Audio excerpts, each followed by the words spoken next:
जय भोजपुरी रउआ लोग से एगो निहोरा बाकी लाल रंग के सब्सक्राइब बटन के दबा के भोजपुरी फैंस क्लब से जुड़ जाए जा और ये घंटी वाला बटन के दबा के भोजपुरी के सब जानकारी बिल्कुल फ्री में मोबाइल पे पाई जा।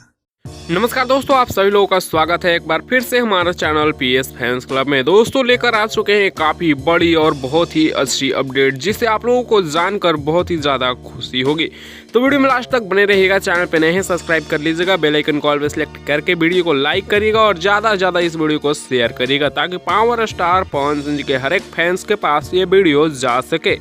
दोस्तों इस वीडियो में बात करेंगे पावर स्टार पवन सिंह जी का सुपर डुपर हिट गाना पुदीना का पार्ट 2 के बारे में, जिसका वीडियो का शूटिंग पूरी तरह से कंप्लीट कर लिया गया है। फाइनली इस गाने का वीडियो डेट भी रिवील हो चुका है। जी हाँ दोस्तों, ये 100% कंफर्म नहीं है, लेकिन दोस्तों ऐसा बताया जा रहा है कि पावर स्टार पवन सिंह जी का गाना पुदीना 2 हम लोगों के बीच में 20 नवंबर को देखने को मिलेगा। 20 नवंबर यानी आज से लगभग बस कुछ ही दिन बाद, यानी आज से 6 दिन बाद पुदीना 2 गाना हम लोगों को वे म्यूजिक के यूट्यूब चैनल पर देखने को मिल जाएगा। सो आप लोग पुदीना 2 को देखने के लिए कितना ज़्यादा एक्साइटेड हैं, आप लोग अपना एक्साइटेड नीचे कमेंट्स में ज़रूर दिखाइएगा। और आप लोग पुदीना को अब तक कितने बार सुन चुके हैं वो भी बता ही दीजिएगा। वैसे इस वीडियो में इतना ही, मिलते हैं नेक्स्ट वीडियो में नए अपडेट के साथ। तब तक के लिए बने रहिएगा आप हमारे चैनल पीएस फैंस क्लब के साथ। ऐसी और पवन सिंह की लेटेस्ट वीडियो देखने के लिए चैनल को सब्सक्राइब करके बेल वाले आइकन कॉल पर सिलेक्ट कर लीजिएगा।